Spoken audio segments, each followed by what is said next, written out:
आज मेरी आवाज़ पूरी तरह साथ नहीं दे रही। खांसी के कारण गला थोड़ा बैठा हुआ है। फिर भी मैं रिकॉर्डिंग कर रहा हूँ क्योंकि साधना से छुट्टी लेना मुझे ठीक नहीं लगता। अगर बोलने में कोई कमी महसूस हो तो उसे मेरी स्थिति समझकर सुनिए। शरीर आज साथ नहीं दे रहा, पर जो कहना है वह रुक नहीं सकता। तो आइए शुरू करते हैं। यह जो आप सुनने जा रहे हैं वह किसी समस्या का समाधान नहीं है, न ही यह किसी अनुभव का प्रदर्शन है, और न ही यह आपको कुछ दिखाने, डराने या चकित करने के लिए बनाया गया है। इसलिए सबसे पहले मैं यह साफ कर देना चाहता हूँ कि यह वीडियो किसके लिए नहीं है। अगर आप इसे चलते फिरते सुनना चाहते हैं, काम करते हुए या किसी खाली समय को भरने के लिए, तो यहीं रुक जाना ठीक होगा, क्योंकि जो बात यहाँ कही जाएगी वह तभी खुलेगी जब आप स्वयं भी कुछ देर के लिए रुकेंगे। अगर आप डर मिटाने के लिए आए हैं, किसी अनुभव से घबरा गए हैं और चाहते हैं कि कोई आपको तुरंत आश्वासन दे दे, तो भी यह वीडियो आपके लिए नहीं है। डर को मिटाने की जल्दी अक्सर समझ को ढक देती है। अगर आप सिर्फ जिज्ञासा में आए हैं या देखने के लिए कि ध्यान में क्या क्या होता है या दूसरों को क्या दिखाई देता है, तो भी आगे ना बढ़े, क्योंकि साधना दूसरों के अनुभवों की कहानी नहीं है। साधना अपने भीतर की जिम्मेदारी है। और विशेष रूप से अगर आप इस वाक्य से खेलने आए हैं, आंख बंद करते ही दृश्य देखने लगे, अगर आपको इसको कुछ खास साबित करने का साधना बनाना चाहते हैं या इसे जल्दी से किसी नाम, किसी अर्थ, किसी शक्ति, किसी उपलब्धि से जोड़ना चाहते हैं, तो यहीं रुक जाना ही आपके लिए सुरक्षित होगा, क्योंकि साधना खेल नहीं है और अनुभव खिलौने नहीं है। अब जरा ठहर कर समझिए, साधना का अर्थ कुछ देख लेना नहीं होता और ध्यान का अर्थ कुछ घट जाना नहीं होता। मन बहुत पुराना है, उसके पास हजारों चित्र, स्मृतियाँ, संस्कार, कल्पनाएं जमा है। जब आंखें खुली रहती है तो वह बाहर से उलझा रहता है, और जब आंखें बंद होती है तो वही मन भीतर की दुनिया को धीरे धीरे सामने ले आने लगता है। यहाँ से बहुत बड़ी गलतफहमी शुरू होती है। मन जो दिखाता है उसे साधना समझ लिया जाता है, और जो शांति से घट रहा होता है उसे अनदेखा कर दिया जाता है। इस वीडियो में हम इसी अंतर को बहुत शांति से खोलेंगे। साधना क्या है और मानसिक कल्पना क्या नहीं है। यह फर्क बिना किसी आरोप के, बिना किसी निषेध के, बस स्पष्टता के साथ। लेकिन उसके लिए आपको अभी यहीं इसी पल थोड़ा भीतर बैठना होगा, और जैसे आप किसी मंदिर में प्रवेश करते समय अपने जूते बाहर छोड़ देते हैं, वैसे ही इस वीडियो को सुनने से पहले अपनी जल्दी, अपनी अपेक्षा और अपनी तुलना थोड़ी देर के लिए बाहर छोड़नी होगी। यह वीडियो देखने का माध्यम नहीं है, यह सुनने का माध्यम है, और सुनना भी कान से नहीं, भीतर की शांति से। इसलिए अगर आप अभी किसी काम में हैं, अगर मन भाग रहा है, अगर भीतर अशांति है, तो इस वीडियो को अभी बंद कर दीजिए, बाद में लौट आइए। लेकिन अगर आपने सच में थोड़ा समय निकाला है, अगर आप शांत जगह पर बैठे हैं, और अगर आप कुछ भी पाने की इच्छा फिलहाल छोड़ सकते हैं, तो ही आगे बढ़िए, क्योंकि आगे कोई चमत्कार नहीं, आगे कोई दावा नहीं, आगे कोई निष्कर्ष नहीं, आगे सिर्फ समझ, और समझ तभी उतरती है जब सुनने वाला भी भीतर बैठा हो। अगर आप यहाँ तक शांत होकर सुन पाए हैं तो यह भूमिका अपना काम कर चुकी है। अब हम आगे बढ़ सकते हैं। अब बात करते हैं जब ध्यान में हम आंखें बंद करते हैं तो दृश्य क्यों दिखने लगते हैं। जब आंखें बंद होती है तो वास्तव में कुछ नया शुरू नहीं होता, बल्कि जो बहुत समय से चल रहा था वहीं पहली बार दिखाई देने लगता है। हम दिन भर बाहर की दुनिया में रहते हैं, आंखें देखती है, कान सुनते हैं, मन लगातार प्रतिक्रिया करता रहता है। यह बाहर की दौड़ इतनी तेज होती है कि भीतर क्या घट रहा है उसकी सूध भी नहीं रहती। ध्यान में सबसे पहला काम कोई अनुभव लाना नहीं होता। ध्यान का पहला काम बाहर की दौड़ को थोड़ा धीमा करना होता है। जैसे ही आप आंखें बंद करते हैं, बाहरी दृश्य रुकते हैं।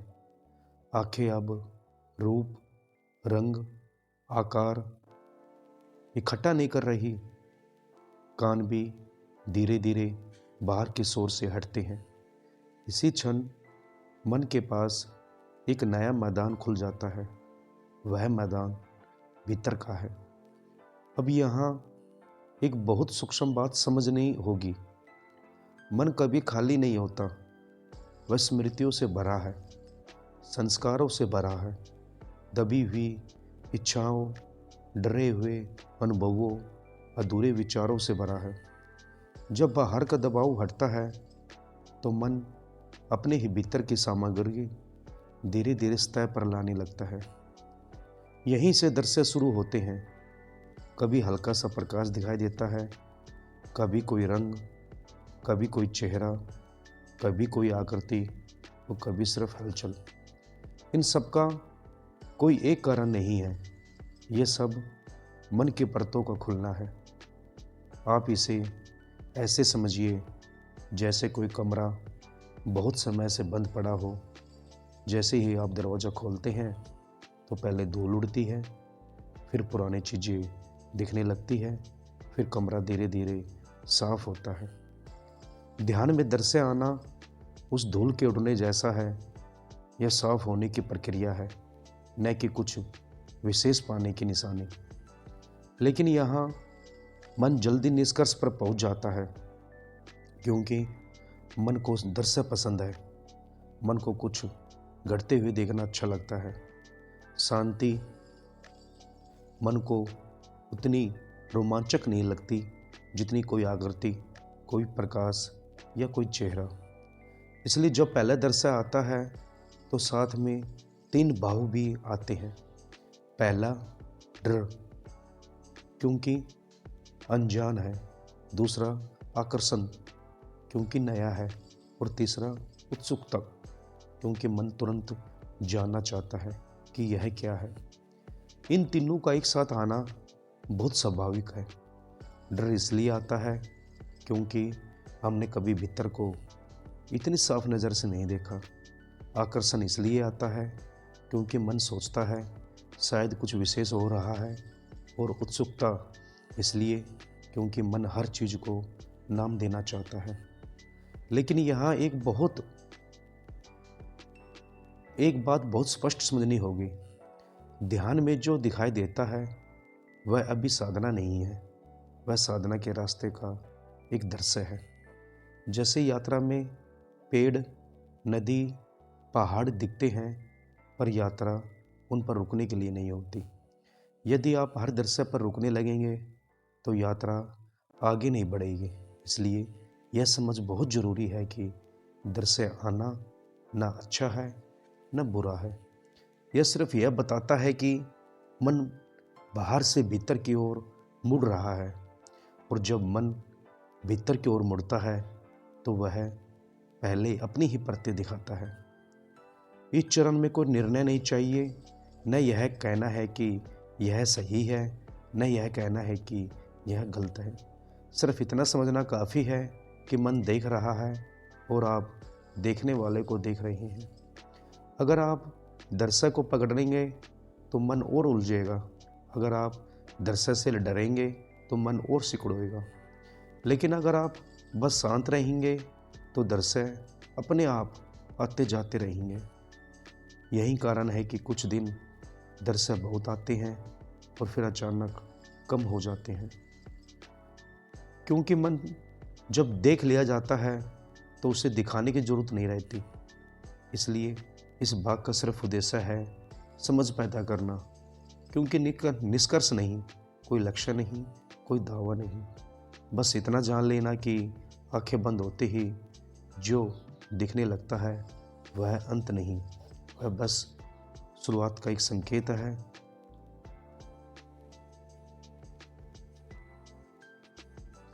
अब हम शास्त्रों की दृष्टि से दृश्य को समझने की कोशिश करते हैं।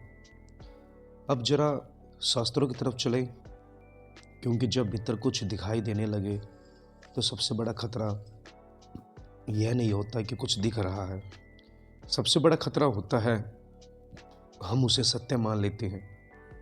उपनिषद यहीं से शुरू होते हैं। वे कभी यही नहीं पूछते कि तुमने क्या देखा, वे हमेशा यह पूछते हैं देखने वाला कौन है। यही दृष्टा और दृश्य का भेद है। जो दिखाई दे वह दृश्य और जो उसे देख रहा है वह दृष्टा। जैसा मैं आपसे बात कर रहा हूँ, जो बोल रहा है और जो बोलते हुए को देख रहा है, इन दोनों को भेद करना। अब ध्यान से समझिए, उपनिषद कहते हैं जो देखा जा सकता है वह बदलने वाला है और जो बदलने वाला है वह सत्य नहीं हो सकता। इसलिए चाहे वह बाहरी दृश्य हो या भीतर दिखाई देने वाला प्रकाश, चेहरा, आकृति या रंग, शास्त्र उसे अंतिम नहीं मानते। कठोर उपनिषद कहता है जो देखने में आता है वह आत्मा नहीं, क्योंकि आत्मा देखी नहीं जाती, आत्मा देखती है। यहीं पर बहुत बड़ी उलझन टूटती है। साधक सोचता है मुझे भीतर कुछ दिख रहा है तो मैं आगे बढ़ रहा हूँ, लेकिन शास्त्र धीरे से कहते हैं जिसे तुम देख रहे हो वह तुम्हारे आगे है, जो आगे है वह तुम नहीं हो। इसलिए दृश्य चाहे कितना ही सुंदर क्यों ना हो, चमकीला क्यों ना हो, शांत क्यों ना हो, वह अभी भी दृश्य ही है। अब यहाँ प्राण, चित्त और संस्कार की बात आती है। शास्त्र कहते हैं मन अकेला काम नहीं करता, मन के साथ प्राण चलता है और प्राण के साथ संस्कार जागते हैं। जब ध्यान में प्राण थोड़ा स्थिर होता है तो चित्त की गहराई खुलती है और चित्त की गहराई खुलते ही पुराने संस्कार चित्र बनकर उभरने लगते हैं। यही कारण है कि किसी को प्रकाश दिखता है, किसी को चेहरे दिखते हैं, किसी को देवता जैसे रूप और किसी को अजीब आकृतियाँ। शास्त्र यहाँ बहुत शांत भाषा में कहते हैं यह सब चित्त का खेल है, न बुरा न अच्छा, बस खेल। अब एक बहुत सूक्ष्म मंत्र समझिए, अंतर्दृष्टि और कल्पना एक जैसे नहीं होती, लेकिन शुरुआती साधक इन्हें अलग नहीं कर पाता। कल्पना मन से आती है, उसमें हलचल होती है, उसमें उत्साह होता है, उसमें डर या आकर्षण होता है। अंतर्दृष्टि शांत होती है, उसमें कोई हड़बड़ी नहीं होती, उसमें कोई कहानी नहीं होती, वह कुछ दिखाती नहीं, वह समझ खोलती है। लेकिन जब तक साधक दर्शक के पीछे भागता रहता है, अंतर्दृष्टि उभर ही नहीं पाती। इसलिए ऋषि एक वाक्य बार बार कहते हैं, जो दिखे वह नहीं, जो दिखे वह नहीं, जो दिखे वह नहीं। यह एक ही शब्द सारी साधना को कह देता है। यह वाक्य नकार नहीं है, यह दिशा है। इसका अर्थ यह नहीं कि जो दिख रहा है वह गलत है, इसका अर्थ यह है कि जिस पर तुम टिकना चाहते हो वह अभी नहीं है। शास्त्र साधक को अनुभव से ऊपर उठाते हैं, अनुभव के खिलाफ नहीं करते। वे कहते हैं दृश्य आएंगे जाएंगे, उन्हें आने दो, उन्हें जाने दो, लेकिन जिस क्षण तुमने दृश्य को पकड़ लिया उसी पल तुम दृष्टा से हटकर दृश्य बन गई। इसलिए यह भाग साधक को आकाश में उड़ने से रोकता है, यह उसे धरती पर खड़ा करता है। यह कहता है शांत रहो, देखो, लेकिन जो दिखे उसमें मत अटको, क्योंकि शास्त्रों की पूरी यात्रा यहीं तक नहीं है। शास्त्र दृश्य से आगे ले जाते हैं।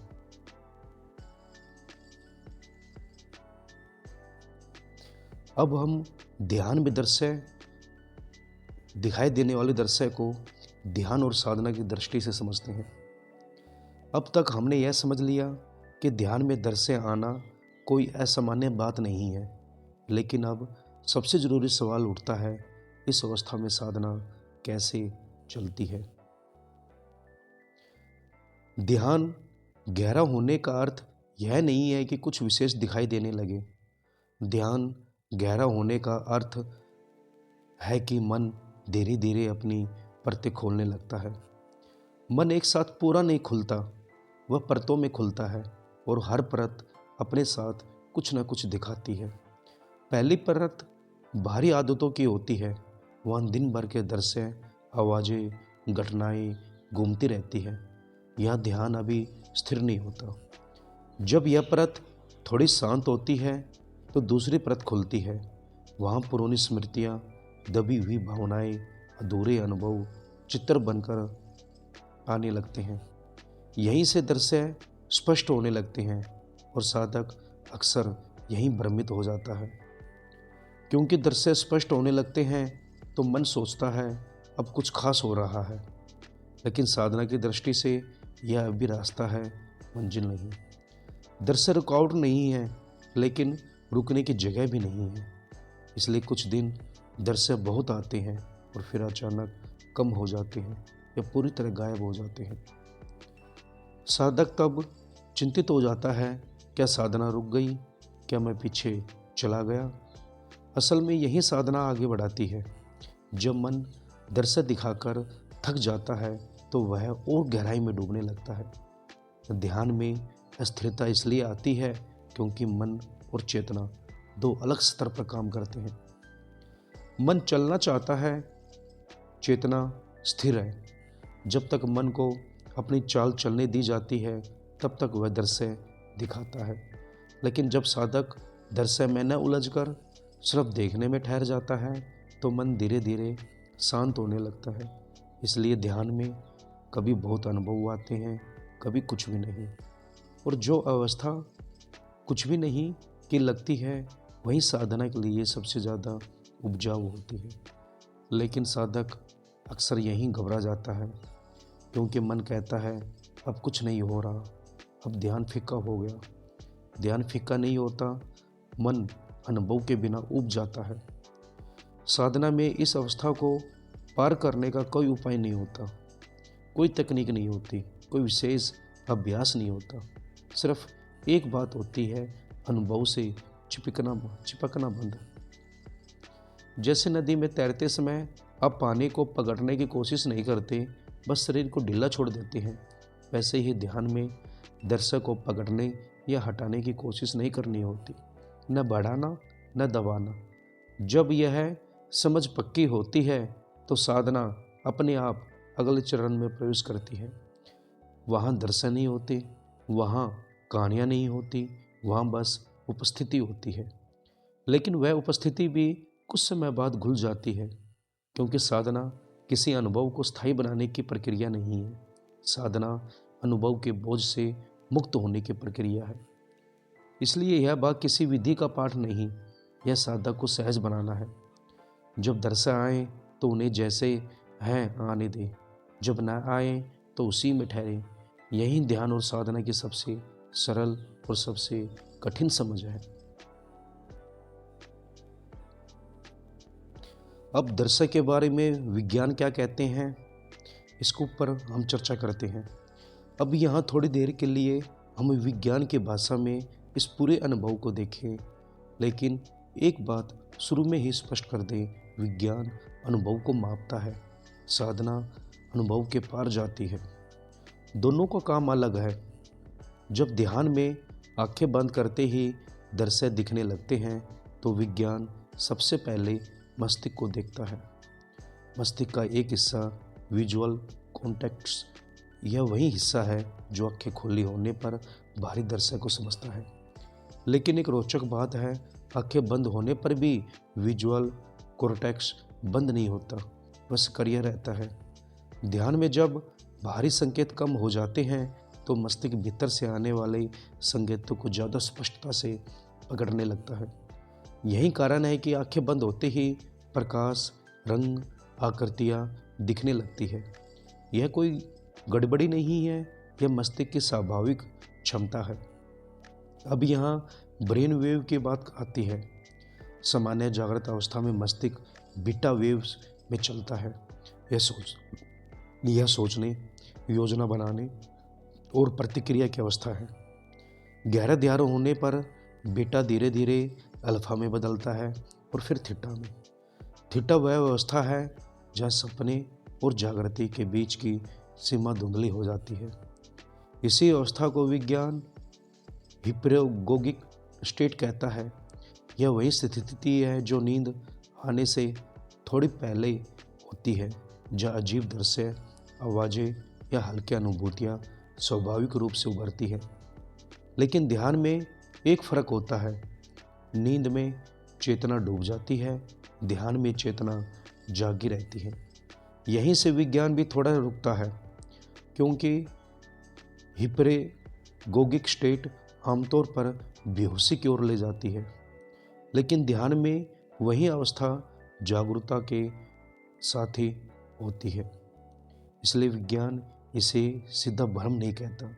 विज्ञान कहता है यह मस्तिष्क की मध्य अवस्था है, जहाँ अंदर और बाहर, नींद और जागरण, कल्पना और अनुभव एक दूसरे में मिलते हैं। लेकिन विज्ञान यह भी मानता है कि यहाँ माप की सीमा आ जाती है, क्योंकि विज्ञान उसे माप सकता है जो दोहराया जा सके, जो बाहर से देखा जा सके। ध्यान में जो घटता है वह भीतर घटता है और हर व्यक्ति में अलग ढंग से घटता है। इसलिए विज्ञान यहाँ ईमानदारी से कहता है हम यहाँ तक समझते हैं, इसके आगे अनुभव करने वाले को खुद देखना होगा। यही वह जगह है जहाँ विज्ञान और साधना टकराते नहीं, अलग हो जाते हैं। विज्ञान कहते हैं यह मस्तिष्क की प्रक्रिया है, साधना कहती है ठीक है, लेकिन जो इसे देख रहा है वह कौन है। विज्ञान दर्शक को समझता है, साधना दृष्टा की ओर इशारा करती है। इसलिए इस भाग का उद्देश्य यह नहीं है कि आप तय कर ले यह सब सिर्फ दिमाग है, और न ही यह कि आप यह मान लें कि यह कोई अलौकिक घटना है। इस भाग का उद्देश्य सिर्फ इतना है कि डर हटे, अति उत्साह हटे और साधक शांत रहे, क्योंकि जब बुद्धि शांत होती है तभी ध्यान अपने आप घर आता है। अब यहाँ थोड़ा रुकना पड़ता है, क्योंकि यहीं पर अधिकांश साधक चुपचाप गलत दिशा में फिसल जाते हैं। ध्यान में कुछ दिखने लगता है, कुछ घटने लगता है, तो सबसे पहले जो पैदा होता है वह अनुभव नहीं होता। सबसे पहले अहंकार पैदा होता है, बहुत सूक्ष्म लेकिन बहुत खतरनाक। अहंकार यह नहीं कहता कि मैं अहम हूँ, अहम बहुत मीठे ढंग से कहता है मेरे साथ कुछ खास हो रहा है। यहीं से साधना का रास्ता फिसलना शुरू होता है। मन कहता है दूसरों को ऐसा नहीं दिखता, मेरे ध्यान में कुछ अलग है, शायद मैं आगे बढ़ रहा हूँ। और साधक को पता भी नहीं चलता कि अब ध्यान नहीं चल रहा, अब तुलना चल रही है। याद रखना, जहाँ तुलना आई वहाँ ध्यान टूटा। शास्त्र इसलिए कहते हैं अनुभव भी अनुभव की तरह देखो, उपलब्धि मत बनाओ। लेकिन मन उपलब्धि बनाए बिना रह नहीं पाता। वह धीरे धीरे एक जाल बुनता है। मुझे कुछ खास दिख रहा है, यह वाक्य सबसे बड़ा जाल है, क्योंकि इस वाक्य में 3 चीज़ें छिपी होती है, मैं, मेरा और खास। और जहाँ मैं और खास एक साथ हो जाए वहाँ साधना रुक जाती है। अब यहाँ से एक और समस्या शुरू होती है। जब साधक दृश्य को पकड़ने लगता है तो मन दृश्य पैदा करना शुरू कर देता है। ध्यान में जो पहले स्वाभाविक रूप से आ रहा था, अब वह मन की आदत बन जाता है। और मन बहुत रचनात्मक है, वह सुंदर भी रच सकता है और डरावना भी। कभी कभी अचानक अजीब आकृतियाँ दिखती है, चेहरे, आंखें, छाएं। कभी कभी आवाज़ सुनाई देती है, नाम पुकारने जैसी या निर्देश देने जैसी। वो साधक घबरा जाता है। वह सोचता है, क्या यह कोई शक्ति है? क्या कुछ गलत हो रहा है? क्या मैं किसी दूसरी दुनिया में प्रवेश कर रहा हूँ? यहीं पर सबसे बड़ा खतरा है, क्योंकि डर और ध्यान एक साथ नहीं चल सकते। डर आते ही शरीर सिकुड़ता है, सांस बदलती है, नर्वस सिस्टम असंतुलित होने लगता है। और अगर साधक के जीवन में पहले से असंतुलन हो, तनाव हो या अकेलापन हो, तो यह स्थिति मानसिक दबाव बढ़ा सकती है। शास्त्र इसलिए बहुत स्पष्ट कहते हैं, ध्यान को अनुभव संग्रह मत बनाओ। जो दिखे उसे पकड़ो मत, जो सुने उससे बात मत करो, जो घटे उसका अर्थ मत निकालो। क्योंकि जैसे ही आपने अर्थ निकाला, मन बीच में आ गया, और मन सबसे बड़ा भ्रमकार है। बहुत से साधक यहाँ एक और गलती करते हैं, वे अनुभवों को दूसरों को बताने लगते हैं। वे सोचते हैं शायद ज़्यादा साझा करने से समझ बढ़ेगी, लेकिन जैसे ही आपने बताया, अहंकार को खुराक मिल गई, और जैसे ही अहंकार को खुराक मिली, वह और अनुभव मांगने लगता है। अब साधना शांत नहीं रहती, वह प्रदर्शन बनने लगती है। शास्त्र इसलिए मौन की बात करते हैं। मौन इसलिए नहीं कि अनुभव गुप्त है, मौन इसलिए कि अहंकार भूखा रहे। शास्त्र संतुलन की बात करते हैं, क्योंकि ध्यान अगर जीवन से कट गया तो वह बीमारी बन सकता है। सच्चा ध्यान आपको और सामान्य बनाता है, और सरल बनाता है, और विनम्र बनाता है। अगर ध्यान के साथ आप चिड़चिड़े हो रहे हैं, अलग थलग हो रहे हैं, या खुद को विशेष समझने लगे हैं, तो समझ लो रास्ता बदल गया है। इसलिए यह भाग डराने के लिए नहीं है, यह रक्षा के लिए है। ध्यान का उद्देश्य कुछ देखना नहीं, ध्यान का उद्देश्य देखने वाले को पहचानना है। और जब देखने वाला स्पष्ट होता है, तो डर से अपने आप फीके पड़ जाते हैं। अगले भाग में हम यही देखेंगे कि कैसे इन सब के पार जाकर साक्षी भाव स्थिर होता है, जहाँ ना डर ना आकर्षण, बस स्पष्टता। यहाँ तक साधक अगर संभल गया, तो आगे का रास्ता स्वयं खुलता है। अब हम बात करते हैं, यदि साधक को ध्यान में डर से दिखे या इस तरह की घटनाएं हो, तो क्या करें। यहाँ न कोई विधि है, न कोई अभ्यास जोड़ना है, न कोई विशेष व्यवस्था बनानी है। यह सिर्फ यह समझना है कि जब यह सब होने लगे, तो साधक कैसे बचे, कैसे भटके नहीं, और कैसे सहज बना रहे। जब साधक इस अवस्था में पहुंचता है, जब डर से आते हैं, भीतर हलचल होती है, कभी आकर्षण, कभी डर, तो सबसे पहली बात जो समझनी होती है वह यह है, यह कुछ करने की अवस्था नहीं है, यह कुछ न बिगाड़ने की अवस्था है। सबसे बड़ी भूल यही होती है। साधक सोचता है, अब मुझे कुछ करना चाहिए, अनुभव को बढ़ाना चाहिए और गहराई में जाना चाहिए। लेकिन यहाँ गहराई प्रयास से नहीं आती, यहाँ प्रयास ही बाधा बन जाता है। इसलिए पहला और सबसे महत्वपूर्ण मार्ग है न अनुभव बढ़ाना। जो आ रहा है उसे बढ़ाने की कोशिश मत करो। अगर प्रकाश दिख रहा है तो उसे तेज करने की इच्छा मत पालो। अगर शांति है तो उसे पकड़ने की कोशिश मत करो, क्योंकि जैसे ही आपने बढ़ाने की कोशिश की, मन सक्रिय हो गया, और जहाँ मन सक्रिय हुआ वहाँ ध्यान पीछे हट जाता है। दूसरी भूल उतनी ही आम है, अनुभव को दबाना। कुछ साधक डर जाते हैं, वे सोचते हैं यह सब नहीं होना चाहिए, मुझे सामान्य रहना चाहिए। यह गलत है, और वे भीतर ही भीतर प्रतिरोध करने लगते हैं। लेकिन जो दबाया जाता है वह और जोर से उभरता है। ध्यान में कुछ भी दबाने योग्य नहीं है, न अच्छा न बुरा। जो दिख रहा है उसे हटाने की कोशिश मत करो, और जो नहीं दिख रहा उसे लाने की कोशिश भी मत करो। बस देखते रहो कि क्या घट रहा है। तीसरी बात बहुत सूक्ष्म है, लेकिन उतनी ही आवश्यक, अनुभव का प्रचार मत करो। यह बात कठिन लग सकती है, क्योंकि मन चाहता है किसी को बताएं, साझा करें, स्वीकृति पाएं। लेकिन यह अवस्था साझा करने की नहीं है, यह अंदर टिकने की है। जब आप अनुभव बताते हैं तो अनुभव स्मृति बन जाता है और स्मृति फिर पहचान बन जाती है और साधना पहचान से नष्ट हो जाती है। इसलिए यहाँ मौन कोई नियम नहीं, मौन एक सुरक्षा है। अब चौथी बात, साधना को साधारण रखना, यह बहुत ज़रूरी है। इस अवस्था में कई लोग अपना जीवन बदलने लगते हैं। वे भोजन बदलते हैं, नींद बदलते हैं, लोगों से कट जाते हैं। यह सब असंतुलन पैदा करता है। याद रखना, अगर साधना आपको असाधारण बना रही है तो वह सही दिशा में नहीं है। सच्ची साधना आपको और सामान्य बनाती है। आप पहले जैसे ही रहते हैं, बस भीतर एक स्पष्टता बढ़ती है। खाना साधारण हो, सोना साधारण हो, बोलना साधारण हो, ध्यान जीवन से अलग ना हो, ध्यान जीवन के बीच में हो। पांचवी बात, जीवन में संतुलन। यह अवस्था तभी सुरक्षित रहती है जब जीवन संतुलित हो। अगर केवल ध्यान है और जीवन की जिम्मेदारियां टूट रही है तो यह खतरे का संकेत है।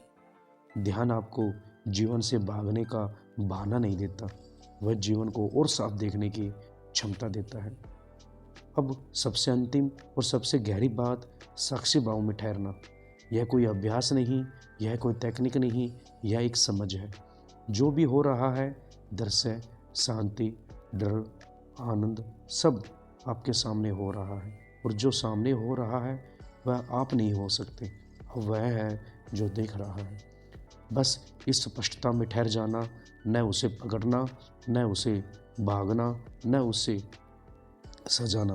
साक्षी भाव का अर्थ है बीच में न आना, और जब बीच में आना छूट जाता है तो धीरे धीरे सब शांत होने लगता है। न इसलिए कि आपने कुछ किया, बल्कि इसलिए अब कुछ बिगाड़ नहीं रहे हो।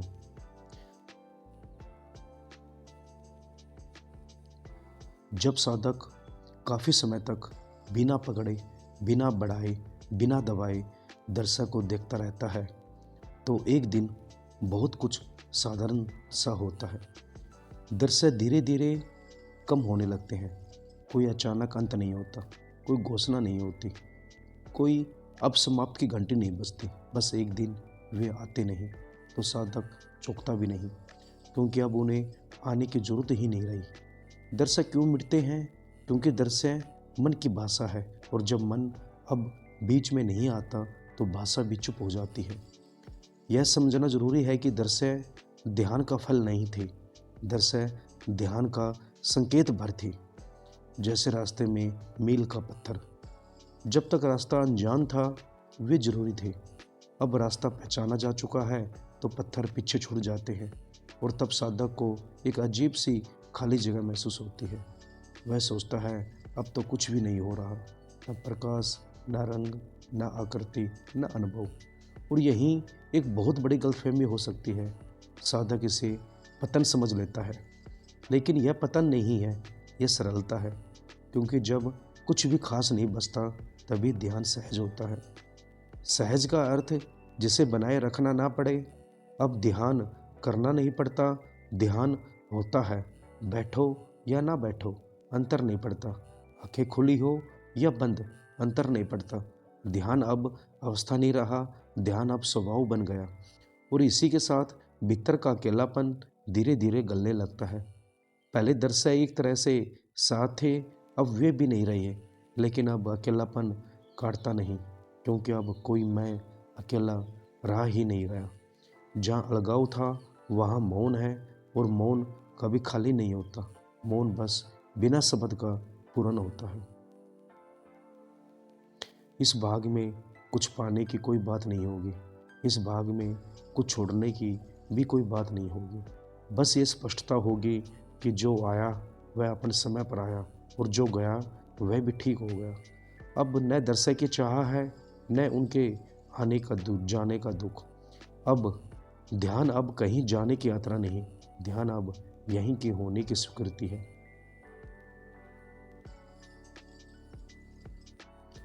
अब आखिरी समापन में, अब यहाँ मैं न यह कहूँगा कि जो हुआ वह सत्य था, और न यह कहूँगा कि वह असत्य था, क्योंकि सत्य असत्य मन के संबंध है और साधना यह मन से आगे आ चुकी है। जो आया वह अपने नियम से आया, जो गया वह अपने समय पर गया। हमने न बुलाया, न रोका, न पीछा किया। यही साधना थी। अगर कोई पूछे तो यह सब जरूरी था, तो उत्तर होगा जब हुआ तब जरूरी था, और जब नहीं रहा तब न रहना भी जरूरी था। यह यात्रा कुछ बनने की नहीं थी, यह यात्रा कुछ छोड़ने की भी नहीं थी। यह यात्रा सिर्फ यह देखने की थी कि हम बीच में कहाँ कहाँ पकड़ बना लेते हैं, और जब पकड़ अपने आप ढीली हो जाती है तो कुछ भी विशेष नहीं बचता। लेकिन यही सबसे विशेष होता है। अब कोई अनुभव सहज कर रखने की ज़रूरत नहीं, अब किसी को कुछ बताने की जल्दी भी नहीं। अब न साधक किसी अवस्था में, न कोई अवस्था साधक में। साधना अब घटना नहीं रही, साधना अब जीवन की साधारणता बन गई है। उठना, चलना, बोलना, चुप रहना, सब एक ही स्पाट सरलता में। यहाँ कोई समापन वाक्य नहीं होगा, कोई यहीं पर्याप्त की रेखा नहीं खींची जाएगी, क्योंकि जो चल रहा है वह कभी शुरू ही नहीं हुआ था, और जो ठहरा है वह कभी ख़त्म भी नहीं हो सकता। अगर इस पूरे समय में कुछ बचा है तो वह है कोई ज्ञान नहीं, कोई अनुभव नहीं, बस ठहराव। और अगर ठहराव है तो वही साधना है। यहीं कुछ नहीं कहा गया जाएगा, यहीं कुछ नहीं जोड़ा जाएगा, यहीं बस मौन रहेगा।